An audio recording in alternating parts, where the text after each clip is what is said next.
आप मंदिर जाते हैं, भगवान की मूर्ति पर पैसे चढ़ाते हैं, चन्ना अमृत और प्रसाद लेते हैं और हाथ जोड़कर आंखें बंद करते ही प्रभु से कुछ मांगना शुरू कर देते हैं। जिस परमात्मा से आप ये सब कुछ मांग रहे हैं, उसी ने आपको ये जीवन, ये शरीर, ये संसार, इतना सब कुछ बिना मांगे ही दे दिया। जिसने आपको शरीर दिया है, जिसने चलने फिरने की शक्ति दी है, जिसने आपको धन पदार्थ दिया है, वह भगवान आपसे पैसे लेकर क्या करेगा? और फिर जो कुछ आप मांग रहे हैं, वह यदि बिना पैसे चढ़ाए भी आप मांगेंगे तो क्या वो मना कर देगा? कभी इस चीज़ पर विचार तो करें। हमारी प्रार्थनाएं हृदय से नहीं, मस्तिष्क से जन्म लेती हैं, जो सिर्फ पाना चाहती हैं, देना नहीं। यदि आपको रोज़ सुबह नहाने के बाद पाठ करने की आदत है, तो कभी हिसाब लगा कर देखें तो कि क्या आपके जीवन में एक भी ऐसा दिन आया है जब पाठ करते समय आपका सारा ध्यान पाठ पर ही केंद्रित रहा हो, आपका दिमाग कहीं और न दौड़ा हो।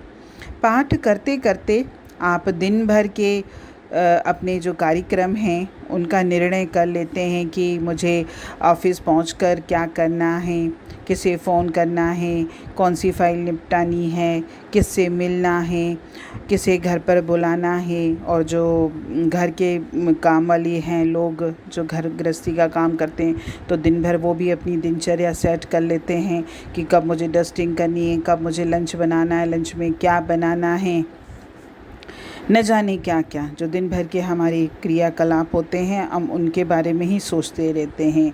और यदि पाठ करते समय आपको अचानक से बीच में किसी ने आवाज़ लगा दी या किसी ने टोक दिया, तो आपको ये तक याद नहीं होता कि अभी अभी पाठ की किस लाइन पर हम थे। इससे हम गुस्सा भी हो जाते हैं। और क्रोध का कारण ये नहीं होता कि हमारी आत्मा ब्रह्मानंद में डूबी हुई थी और बुलाने वाले ने अचानक उसका रस भंग कर दिया, नहीं, बल्कि ये है कि अब सारा पाठ मुझे दोबारा शुरू से करना पड़ेगा, क्योंकि याद ही नहीं है कि कहाँ तक मैंने बोल लिया था, यानी कहाँ तक मैंने पढ़ लिया था। एक तरह से हमारा ये पाठ आदतन, यानी मानो नींद में हो रहा है, क्योंकि जागृत या चेतन अवस्था में तो हम दिन भर के कार्यों का निर्णय ले रहे थे और उनकी लिस्ट बना रहे थे। हमारी प्रार्थनाएं रटी रटाई हो गई हैं। और सच्ची प्रार्थना ईश्वर के सामने पूर्ण और ईमानदार समर्पण है। समर्पण कुछ पाने का नाम नहीं है, बल्कि सब कुछ दे देने का भाव है। जब व्यक्ति उस परम पिता परमात्मा पर समर्पित होता है, तब वह कुछ मांग कैसे सकता है?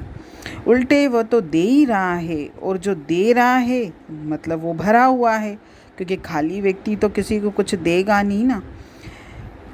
भरा हुआ है, उसके पास सब कुछ है, तभी तो अर्पण कर रहा है। फिर वह दुखी कैसे हो सकता है? देने वाले को दुख कहाँ, उसे तो देने में ही सच्चा सुख प्राप्त हो जाता है।